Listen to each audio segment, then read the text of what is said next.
Bonjour à tous et bienvenue dans cette nouvelle vidéo. Aujourd'hui, je vais vous parler de Histoire de Peluche, un jeu livre d'aventure. Donc, c'est le nouveau jeu qui est sorti en français chez Pléiade Games, donc traduit par Edge. On est sur un jeu de Jerry Hawthorne. On est sur au niveau de la durée du jeu, à partir de 7 ans. 2 à 4 joueurs et pour des parties de 60 à 90 minutes. Je vais vous montrer ce matériel-là. Donc l'auteur est l'auteur qui est du jeu de Mice and Mystic qui était sorti maintenant il y a quelques années avec des petits souris, avec un univers un petit peu dungeon crawling où on traversait en fait différentes missions à travers un château. Là ils reviennent en fait dans une... Voilà, l'auteur revient avec une autre histoire. À partir de 7 ans, je vous dis, vous allez voir en fait, je vais vous montrer le matériel, je vais vous montrer les grandes lignes du jeu. Le jeu est vraiment très accessible. J'ai joué à l'époque à Mice and Mystic. Je ne vais pas non plus tout vouloir comparer. Mice and Mystic avait vraiment des bonnes choses, mais les parties pouvaient un petit peu traîner en longueur. Donc pour jouer avec des enfants, ça pouvait des fois être voilà un petit peu long. Là, ils ont revu les mécanismes, la mécanique et le gameplay est assez simple. Et au niveau des scénarios, on va tourner entre 1 heure et 1 heure et demie. Vous allez avoir en fait un livret avec différents chapitres. Et vous allez pouvoir aussi arrêter la partie. La partie est sauvegardée en 30 secondes pour pouvoir le ressortir facilement. Vous allez voir maintenant avec l'ensemble du matériel qui est une nouvelle fois de bonne qualité. Qu'est-ce qu'on va retrouver? Le livret des règles qui est du coup assez court. 14 pages de règles. Je vous invite, il y a déjà quand même une FAQ qui est sortie sur le site de Edge. J'essaierai de mettre le lien dans la description que vous pouvez télécharger. Il y a 5-6 pages qui va donner quelques éclaircissements sur des points de règles que vous n'auriez peut-être pas trouvé. Donc là, le livret de règles. Ensuite, on va y trouver donc le livre avec l'histoire, qui en fait, le cœur du jeu est là, puisque vous allez avoir l'histoire et vous allez avoir en fait les différents plateaux et les aventures qui vont avancer au fur et à mesure. Suivant les choix que vous allez faire et l'avancement, vous allez devoir vous rendre à tel ou tel plateau. Donc ça peut varier, hein. Vous pouvez très bien faire le chapitre 1 et aller faire un plateau qu'un autre joueur n'aura pas fait en fait, suivant comment vous aurez avancé en fait dans votre scénario. Sinon, on débutera ici, tout simplement. Donc ici, le lit de grande fille qui correspond au premier scénario. Et ici, avec l'explication, pas mal d'explications, du fluff, une histoire. Donc là, les parents, ou bien si vous jouez avec les plus grands, ils vont pouvoir lire. Si vous devez accompagner les petits, c'est vous qui allez, en fait, du coup, raconter l'histoire à leur place, hein, parce qu'il y aura toujours un narrateur qui va changer, en fait, d'un tour sur l'autre. Donc logiquement, on se le passe. Donc si vous avez des enfants en bas âge, c'est vous qui allez raconter l'histoire pour que eux s'occupent surtout de s'occuper de leur personnage.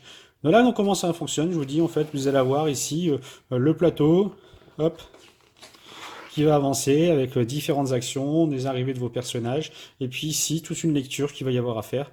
Et suivant les résultats, vous allez devoir lire tel ou tel paragraphe et aller à tel ou tel endroit. Ici, un petit rappel des différents personnages qu'on va retrouver dans le jeu. Théodora, Pato, Flagada, Lionel, Souture et Peggy. Et ici, table des matières avec les différents chapitres. Vous avez donc du coup dans le jeu 7 chapitres, donc 7 histoires. Qui peuvent, alors je vous dis, moi j'en ai fait qu'une pour l'instant, j'ai fait le lit de grande fille, donc je ne sais pas ce qui va être pour la suite. La première histoire, je pense que c'est vraiment pour une mise en bouche, et après ça va commencer à se complexifier de ce côté-là. Là, c'est vraiment pour comprendre comment va fonctionner, à mon avis, l'histoire. Et ensuite, donc je vous dis, cette histoire, donc effectivement, alors après, une fois qu'on a fini les 7, qu'est-ce qu'on fait? Je pense qu'il y a quand même de quoi, pour jouer avec les enfants, de pouvoir rejouer. Donc, on n'est pas sûr qu'on refera la même histoire et qu'on retrouvera exactement au même endroit sur la prochaine partie. Je vais montrer le reste du plateau. On va voir cette petite piste là. Ici, c'est une piste qui va servir pour des objectifs communs qu'on va pouvoir faire. Et ici, ça va être la piste ici de menaces avec les différents monstres qu'on va devoir combattre. On mettra les dés ici. Et ici, on mettra les cartes des différents monstres et boss qu'on va pouvoir rencontrer. On va trouver des jetons, tout un tas de jetons comme ça. Les jetons blancs, qui sont blancs et noirs, ce sont du rembourrage. On est des peluches dans le jeu. Donc du coup, quand on va prendre des blessures, on ne perd pas des cœurs, on va perdre notre rembourrage. Donc au fur et à mesure, on va perdre notre rembourrage, on va faire des trous. On va avoir des cœurs c'est un petit peu des bonus qu'on va récupérer dans le jeu qui vont nous permettre d'avoir des actions spécifiques sur notre personnage que je vous montrer un petit peu après. Des petits jetons comme ça, qui sont des jetons interaction, on va pouvoir faire des rencontres, où on aura des choix à faire sur la carte, on lira la carte, et le joueur, en fait, donc un joueur va lire la carte, et le joueur qui est actif sur ce coup-là devra faire des choix. Les petites étoiles, je ne sais plus à quoi elles servent pour le moment. On va y retrouver aussi des boutons. Donc dans le jeu, ça correspond un petit peu à la monnaie. Quand vous allez vaincre des monstres, vous allez tout simplement gagner des boutons.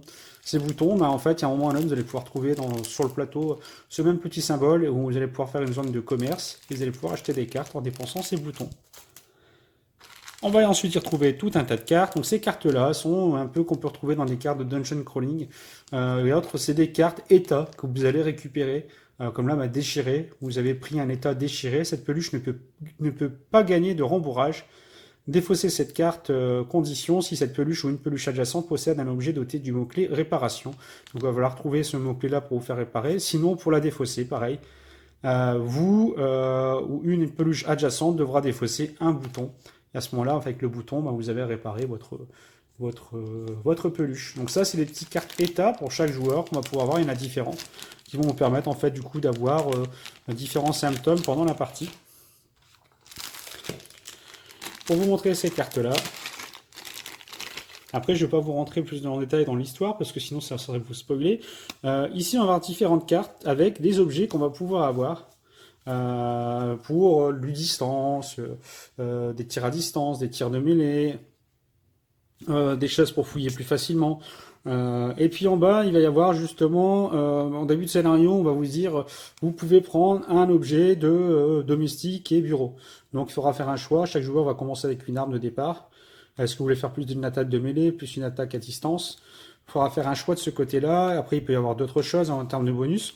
Il y a des petits symboles ici avec 4 symboles différents, la patte, la tête, le bouclier, et il y avoir encore un dernier petit symbole ici, le corps. Vous, comme dans pas mal de ces jeux-là, vous ne pouvez pas avoir plus d'une carte de chaque type. Si vous en avez une autre, soit vous allez la donner à quelqu'un d'autre, si vous avez deux fois la même, enfin deux fois le même symbole, soit à ce moment-là, vous devrez la défausser ou échanger par rapport en disant machin c'est là les mieux, je vais enlever l'autre. Donc tout un tas de cartes comme ceci. Des cartes qu'on va pouvoir aussi gagner au fur et à mesure dans les scénarios, parce qu'il y a un petit deck un peu spécifique qui vous dit prenez telle carte du chapitre 1 seulement que vous mettez à côté. Celles-là, vous les avez bien, donc vous allez peut-être pouvoir les gagner pendant la partie à un moment ou à un autre, en disant faites telle ou telle mission, et puis vous pouvez gagner ça.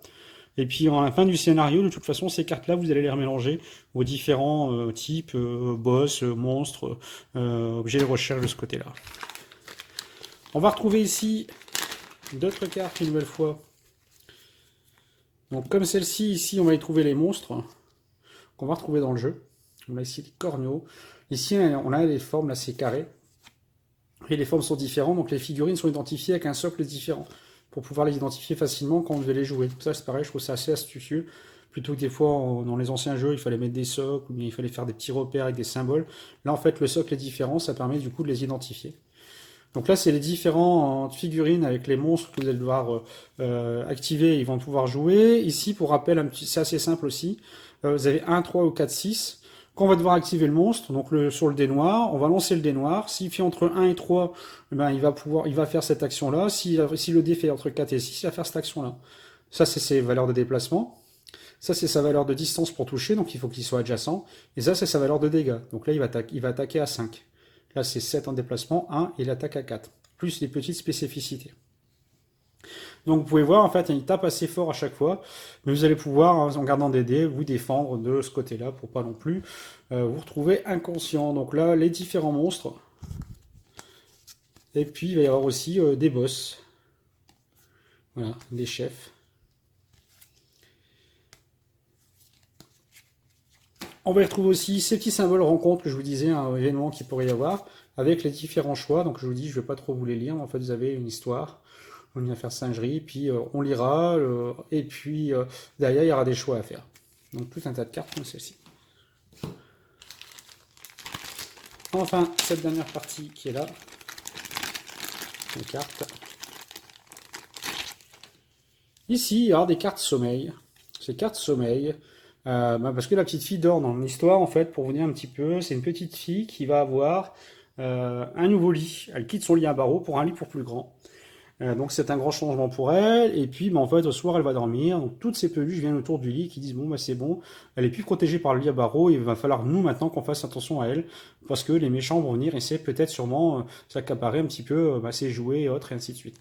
Et donc là en fait on va avoir des cartes qui vont permettre d'essayer de la faire endormir, et puis il va y avoir des événements, et puis bah, si elle est réveillée, il va falloir faire telle ou telle action, si elle est agitée, c'est pareil. Donc on a des cartes endormies, agitées, on n'en a qu'une seule qui est réveillée, c'est plutôt pas bon signe si elle se réveille, voilà, je vous en dis pas plus. Des cartes qui font rappel, en fait, les dés d'attributs, les dés que vous allez pouvoir jouer, les actions que vous allez pouvoir faire, et un rappel du tour de jeu de ce que vous allez devoir faire, donc ça il y en a 4, une par joueur. Et ça, c'est les fameuses histoires que comme je vous disais. Donc moi, l'histoire 1, je l'ai déjà fait. Donc on vous dit de prendre, voilà, ça pour l'histoire 2, je vais devoir prendre tout ça. Et puis, je vais pouvoir plus ou moins les gagner. Enfin, voilà, il va se passer des choses. Donc, vous pouvez voir pour l'ensemble de ces histoires. Je vais vous montrer maintenant les personnages qu'on va retrouver dans le jeu. Suture, donc avec une petite, pareil, chacun a une petite asymétrie, des petites capacités. Les points de vie qu'il va y avoir au départ, les cœurs qu'on va pouvoir accumuler ici, et puis ces cœurs, on pourra les dépenser pour faire un choix des différentes actions. Chaque pareil personnage a des petites capacités différentes. Le rembourrage, donc on en a tous 5 au départ, on peut en gagner plus avec des dés blancs, on va pouvoir gagner d'autres rembourrages ou d'autres joueurs vont pouvoir vous en donner. Et ici, c'est un dé que vous allez pouvoir réserver. C'est assez intéressant, un dé que vous ne savez pas quoi en faire, et puis ça vous permet surtout de vous défendre quand on va vous attaquer. Et quand on vous attaque, vous avez vu tout à l'heure, la force était de 5. Le joueur, du coup, ben, s'il vient vous taper à 5, vous avez 5 rembourrages, vous n'avez aucun dé, ben, vous perdez vos 5 rembourrages, et puis ben, voilà, vous êtes blessé. Sinon, si vous avez un dé, ben, vous allez lancer votre dé. Et puis, ben, il vous attaquez à 5, vous faites 4, et ben, vous avez en fait du coup qu'une seule touche. La différence des deux. Si par exemple, ben, vous faites même carrément 5 ou 6, ben, vous avez évité toutes ces touches, et en plus de ça, vous allez garder votre dé. Parce que là, si j'avais fait 4, j'ai une touche, je perds mon dé. Si je fais 5, je vais garder mon dé. Donc si on vient me rattaquer, je vais pouvoir utiliser une nouvelle fois mon dé. Donc là, on a suture, on va trouver Pato, donc pareil, donc Pato, donc l'éléphant, mais qui est un peu peureux. Donc il y a pareil, il y a toute une petite histoire. Vous allez voir quand ils vont expliquer un petit peu de chaque personnage, on reconnaît un petit peu du coup leur courage, leur faiblesse, ainsi de suite. Les petits pareil bonus et particularités de ce personnage. Flagada, qui vient plutôt tirer à distance, c'est une petite particularité. Lionel, qu'on ne va pas voir tout de suite. Là, ils vous l'ont dit au début de la partie, hein, vous verrez, on ne récupère pas tout de suite. Lionel et Peggy non plus, si je ne me trompe pas. Et Theodora fait partie des personnages qu'on peut aussi avoir au début. Donc voilà pour les personnages. 1, 2, 3, 4, 5, 6 personnages. Et je vais vous montrer maintenant un petit peu les figurines rapidement. Voilà les petites figurines qu'on va retrouver. Donc on est pareil dans l'univers, on a un peu l'univers Toy Story made in Tim Burton, parce que c'est peut-être un petit peu plus glauque au niveau des voilà, au niveau de tout cela. Mais et je vous dis, le thème est vraiment présent, l'histoire est bien là. Donc voilà les différents monstres que vous allez rencontrer. Vous avez vu les formes différentes pour pouvoir les repérer en fait sur le plateau.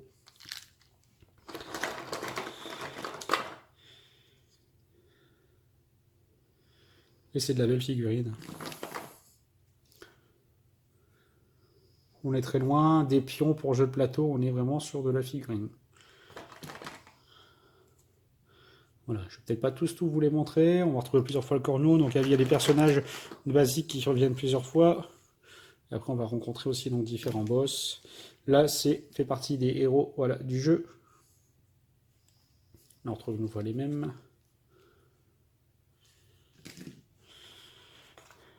Voilà.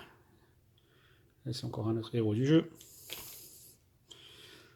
Là aussi, Flagada, Pato,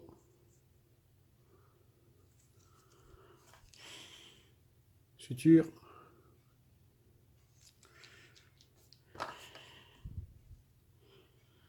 Lionel,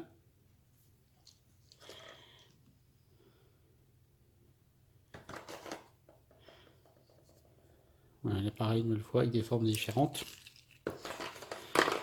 Et on va retrouver des petits accessoires, donc ça c'est le petit jeton narrateur, et puis d'autres accessoires avec des choses que vous allez pouvoir récupérer, des portes fermées, et les dés. Dernière chose que je ne vous ai pas parlé, ici il va y avoir du coup la bourse, et dans la bourse il va y avoir des dés. Des dés de différentes couleurs qui vont pouvoir faire des actions. Donc on va voir en fait le jaune, le rouge ou orange, le bleu, le vert, et il va y avoir ensuite des dés noirs et des dés blancs qui sont un peu spécifiques. Donc tout un tas de dés qu'on mettra en fait du coup dans la bourse. Ensuite au niveau des dés blancs et des dés noirs, on en met autant que le nombre de joueurs, plus 1 si je ne me trompe pas. Pour résumer un tour de jeu, à votre tour de jeu, vous allez piocher des dés. Vous piochez 5 dés. Donc le joueur actif va piocher 5 dés. Si il a des dés blancs, donc ça veut dire qu'il a trouvé du rembourrage, il va lancer les dés. S'il en a plusieurs, il a le choix, soit les lancer un par un, soit les lancer tous ensemble. Si vous ne faites la même valeur que le nombre de jetons rembourrage que vous avez sur votre personnage, donc si au début j'en ai 5 et je tire 2 dés, j'aurai le choix. Est-ce que je lance mes 2 dés ou est-ce que j'en lance un? En sachant que vous allez pouvoir gagner un rembourrage si vous faites au moins la valeur du nombre de jetons rembourrage que vous avez. Donc là, si j'en ai 5, si je fais un 5 ou un 6, je vais gagner un jeton rembourrage. Donc là, ça veut dire quand même du coup une chance sur 3 d'y arriver. Vous pouvez très bien dire plutôt je vais lancer 2 dés blancs pour être sûr de faire 5 ou 6. Et bien sûr, je ne gagnerai qu'un seul jeton. Si je tente ma chance de lancer les deux, si je fais un 5 puis un 6, effectivement, j'aurai gagné du coup 2 jetons rembourrage. Donc ça, c'est des jetons rembourrage que vous pouvez faire. Vous devez jeter les dés blancs, et ensuite les dés, vous les défaussez dans la défausse. Ensuite, vous allez avoir aussi la stèle et la menace. Si vous avez des dés noirs, les dés noirs, vous allez les placer, comme je vous disais, sur la piste ici, de haut en bas. Sur la piste menace, vous ne les lancez pas, vous les placez tout simplement. Va arriver ensuite, après d'ailleurs, d'effectuer les actions, et là vous avez tout un choix d'actions à faire. Le déplacement, vous pouvez faire avec n'importe quel dé. Donc avec les dés qui sont les dés d'attributs, qui sont du coup les 5 couleurs que vous pouvez voir ici. J'ai oublié de vous dire, il y avait aussi des dés violets. Donc vous prenez un dé, vous le lancez, et puis vous allez pouvoir vous déplacer de X cases par rapport à la valeur du dé. Les déplacements sont orthogonales, diagonales. Voilà, il n'y a pas de limite. La seule chose que vous pouvez pas faire, en fait, c'est aller sur une zone où il n'y a pas dans le vide, c'est pas délimité. Et il peut y avoir aussi des fois des lignes délimitées d'une couleur précise. Donc si c'est du vert, pour traverser cette ligne verte, il va falloir utiliser un dé vert. Les zones infranchissables sont entourées d'une ligne blanche. Celles-là, vous pouvez pas du tout, du coup, les franchir. Il y a une action stockage. L'action stockage, c'est comme je vous disais, sur votre personnage, vous pouvez décider en fait de stocker un dé. Hop, et donc vous le gardez de côté, vous ne le lancez pas non plus, vous placez tout simplement votre dé dans votre zone de stockage. Vous allez pouvoir faire un encouragement. L'encouragement, c'est quoi? C'est de pouvoir en fait aider un adversaire. Donc, deux choses. Soit vous allez lui donner un de vos dés qui vous reste, soit vous allez en fait tout simplement donner un de vos rembourrages à un autre joueur. Donc vous allez lui donner en fait, pareil, vous allez dépenser un DD et du coup donner un de vos rembourrages à un joueur adverse qui effectivement peut-être que vous en avez pas mal et qu'il y en a un autre qui est en souffrance, vous peut-être à lui donner avant qu'il soit trop tard. Il va y avoir des tests de compétences, donc ça c'est un peu particulier, il va normalement des fois vous demander de faire tel ou tel test. Et donc là, il faudra donc du coup réussir ces tests de compétences. Les tâches de groupe, dans la partie, il y a un moment ou un autre, on va vous demander de dire il faut pouvoir débloquer tel ou tel truc, faire une tâche de groupe. La tâche de groupe va vous donner la valeur à atteindre et la couleur demandée. Et vous allez devoir dépenser des dés, tous ensemble, et les placer au fur et à mesure ici. Dès que la valeur est atteinte, à ce moment-là, la tâche de groupe est réussie. Et puis vous en subirez les conséquences, les bonus, malus que vous allez pouvoir gagner, en général plutôt des bonus. D'autres choses que vous pouvez faire, c'est de l'attaque, attaque à distance, attaque au corps à corps. Les dés rouges vous permettent en fait de faire des attaques en corps à corps, et les dés verts de faire des attaques à distance. C'est ce qui est un petit peu expliqué ici. Action unique, attaque de mêlée, action verte, attaque à distance. Pour cela, pareil, votre personnage et l'arme que vous allez avoir vous dit la distance, par exemple sur la distance, laquelle distance vous pouvez toucher. Ensuite, vous allez lancer votre dé. Et il va falloir en général tous les sbires ont des valeurs 5, voire 6. Hop, vous voyez le corneau, il faut 6 pour pouvoir le blesser. Donc là, quand vous faites une attaque à distance ou une attaque corps à corps, vous avez intérêt peut-être d'avoir 2 dés rouges ou 2 dés verts pour faire l'attaque, parce que c'est l'addition des sommes qui vont permettre de vous faire la touche. Une fois que vous avez fait la touche, vous l'avez tué. Petite précision, les dés violets. Les dés violets sont des dés jokers, donc vous allez pouvoir les associer pour l'attaque en mêlée, pour l'attaque à distance. Vous allez pouvoir l'associer aussi pour faire l'action jeune que vous parlez un petit peu après. Pour du déplacement, vous pouvez le déplacer, vous pouvez aussi l'utiliser. Le dé violet peut être utilisé pour tout. Le bleu, c'est un peu, n'a pas vraiment de particularité. Des fois, on va vous demander en fait sur un dé bleu, vous allez gagner un bonus si vous utilisez un dé bleu. Et donc l'attaque, comme je vous disais, à ce moment-là, vous faites la touche, vous blessez, enfin vous tuez le monstre, vous retirez la carte, vous retirez du coup, vous gagnez à la place du coup un bouton pour l'avoir tué. Et la carte du coup est défaussée. Les monstres ont tous un point de victoire, des boss peuvent avoir 2 points de victoire, peuvent avoir 2 points de vie, pardon. À ce moment-là, il faudra donc tout simplement l'identifier. Il faut savoir qu'à la fin d'un tour de jeu, si boss n'a pas été tué, à ce moment-là, il va revenir, il va récupérer tous ses points de rembourrage. Enfin, les fouilles. Les fouilles vont être utilisées avec le déjeune. Dans le jeu, sur les plateaux, vous allez avoir un petit symbole comme ça avec une loupe et une valeur. Ça sera la valeur qu'il faudra faire avec le dé pour pouvoir réussir une fouille. Et à ce moment-là, vous allez pouvoir retourner une carte et dire, bon, bah, tiens, hop, j'ai trouvé un attendrisseur, par exemple, et hop, je vais pouvoir le rajouter à ma main si j'en ai pas, ou le donner à quelqu'un si j'en ai déjà un et que ça ne m'intéresse pas. Donc, là, même principe, vous allez pouvoir éventuellement défausser des dés violets pour les remplacer. Petite particularité sur les dés violets, des fois vous allez avoir des bonus par rapport à justement à une habilité, comme là ici, il donne plus 1 sur les attaques de mêlée. Si vous utilisez un dé violet, le dé violet va fonctionner, mais vous n'aurez pas le plus 1, parce que vous n'avez pas utilisé un dé rouge. Ça, c'est une chose importante à ne pas oublier. Enfin, on va avoir, donc du coup, défausser les dés. Donc là, on va défausser le reste de nos dés, on les met dans la défausse, et ça va être donc du coup presque au joueur suivant, puisque maintenant on va du coup vérifier la menace. Pour vérifier la menace, il va y avoir deux choses. Soit, hop, pour revenir un petit peu là-dessus, s'il reste des monstres sur le plan en fait, qui est actuellement, et qui le nombre de dés noirs en fait, sur la piste de menace est le même nombre que le nombre de joueurs, si par exemple on joue à 3 et qu'il y a au moins 3 dés, à ce moment-là, les monstres vont faire leur tour de jeu. Et il va y avoir un tour de jeu que je vais expliquer un petit peu après.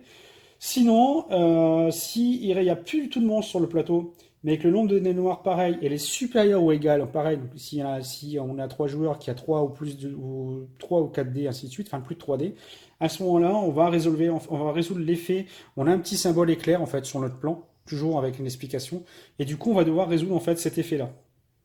S'il n'y a pas ça, donc s'il n'y a pas de monstre, et si il n'y a pas le nombre de dés suffisant, à ce moment-là, il va pas avoir l'action en fait de monstres, et on va recommencer un nouveau tour. Donc s'il reste des monstres, ils vont jouer. Et si le nombre de dés en fait est supérieur ou égal au nombre de monstres, donc c'est pareil, s'il y a 3 monstres en jeu mais il n'y a que 2 dés et qu'on a 3 joueurs, les monstres ne jouent pas. Il va falloir attendre que le troisième dé arrive de menace pour que eux, à la fin du prochain tour, ils puissent s'activer. Et le même principe, s'il n'y a aucun monstre sur le plateau et qu'il y a au moins 3 dés noirs dans une partie à 3 joueurs, à ce moment-là, il va y avoir, on va résoudre l'effet instantané que vous aurez sur le plateau. Sinon, on continue et puis on est reparti pour un autre tour, pour un autre joueur qui, lui, va pouvoir faire son tour de jeu sans cette phase-là. Sinon, du coup, pour la phase des monstres, qu'est-ce qui va se passer? On va activer les monstres, donc par rapport à la piste que vous allez avoir en haut et les dés, on va prendre le premier dé, le premier monstre, hop, on lance le dé, et je vous dis, entre 1 et 3, il va faire telle action, entre 3 et 4 et 6, il va faire l'autre action. On va faire ça pour le deuxième, pour le troisième par exemple, il va faire donc ces différentes actions. Il faut savoir que les monstres vont cibler toujours la figurine la plus proche, donc quand on va calculer la distance, il va taper la plus proche. En cas d'égalité, c'est le narrateur qui décide vers qui il va taper. Il faut bien sûr qu'il soit à distance pour pouvoir faire une touche. S'il n'y arrive pas, bah, tant pis, la touche, il va se déplacer, mais il ne pourra pas taper. Il fait son cible, il fait son attaque. Le défenseur, donc du coup, pourra derrière se défendre avec des dés s'il en a gardé un. S'il n'en a pas gardé, ben, à ce moment-là, il perdra un certain nombre de jetons rembourrage. Une fois qu'on a fait ça, on défausse le dé et on défausse la menace. Et puis voilà. Donc une fois qu'on a terminé, que tous les monstres ont donc, du coup attaqué, on va retirer tous les dés noirs qui pourraient encore rester sur la piste de menace. Imaginons, il y avait 3 monstres, mais il y avait 4 ou 5 dés. On va tous les retirer de toute façon les dés. Et on va reprendre tous les dés qui étaient dans la défausse et on met tout dans la bourse. Donc ça, c'est une façon en fait de remettre du coup tous les dés actifs. Parce que s'il n'y a pas eu phase d'attaque de monstre, à ce moment-là, on continue. Les dés qui ont été défaussés, on les laisse sur le côté. Le prochain joueur prend les dés qui restent. Il ne les reprendra seulement que s'il n'y a plus assez de dés, qu'il doit en piocher 5 et qu'il n'y en a plus assez. À ce moment-là, on remettra tout. Donc ça, c'est dans le cas où les monstres vont attaquer. Et je vous dis, dans le cas contraire, si les monstres n'attaquent pas, mais qui doivent quand même, en fait, il y a un certain nombre de dés, à ce moment-là, on va vérifier la menace. On active les effets de la menace. On regardera s'il y a des répercussions et d'ailleurs ça fait entrer des monstres, ben les monstres vont jouer immédiatement. Ensuite, on retirera une nouvelle fois quand même tous les dés menaces. Vraiment, c'est cette partie-là qui est peut-être un peu plus technique sur le reste du jeu. Et puis on renouvellera une nouvelle fois la bourse à dés, et ça sera sur le joueur suivant. Et ainsi de suite, jusqu'à temps qu'on change de plateau. Donc on va souvent changer en fait d'un nouveau plateau pour partir ailleurs au niveau de l'avancement de l'histoire. Jusqu'à temps qu'on décide soit de sauvegarder. Donc si on sauvegarde, on s'arrête à la page. On essaie de garder dans les petits zips son personnage avec ses cartes et ses points et ses rembourrages. On pourra recommencer la fois suivante. Soit on arrive à la fin du scénario, donc vous avez fin de l'histoire. Et à ce moment-là, vous avez les conséquences de cette fin d'histoire et vous pourrez commencer du coup un autre chapitre. Vous expliquer du coup, non plus de la présentation, les grandes lignes du jeu. Comme je vous disais, je ne peux pas trop rentrer dans le détail. Il y aura peut-être des petites particularités encore sur les attaques, ce qu'ils peuvent faire, ainsi de suite, et les dégâts, les cartes conditions qu'il peut y avoir aussi, comme je vous disais, inconscience, et puis les petites spécificités en fait sur quand vous êtes, comme je dis, inconscient, que vous avez perdu vos points de vie. Voilà, il y a une petite particularité là-dessus. Là, le but, c'était vraiment de vous présenter l'ensemble du matériel et puis vous montrer les grandes lignes. Euh, pour moi, pour les enfants, c'est vraiment un coup de cœur. Ils ont adoré. Ils voulaient jouer une deuxième dans la foulée, attaquer le chapitre 2. Mon grand a 10 ans, le deuxième a 6 ans. Et voilà, ça a vraiment pris. Donc si vous voulez un jeu pour jouer en famille avec un univers bien présent, des figurines plutôt sympas, et pour jouer avec des enfants avec une belle histoire derrière, histoire de peluche, je pense que c'est sûrement fait pour vous. Voilà, c'était une histoire de peluche. Le dernier jeu de chez Played at Games est sorti en français chez Edge. Du 2 à 4 joueurs. Ce que je n'ai pas dit aussi, c'est que vous pouvez tout bien jouer avec 4 joueurs, même si vous n'êtes que 2. À ce moment-là, 2 joueurs feront 2 personnages.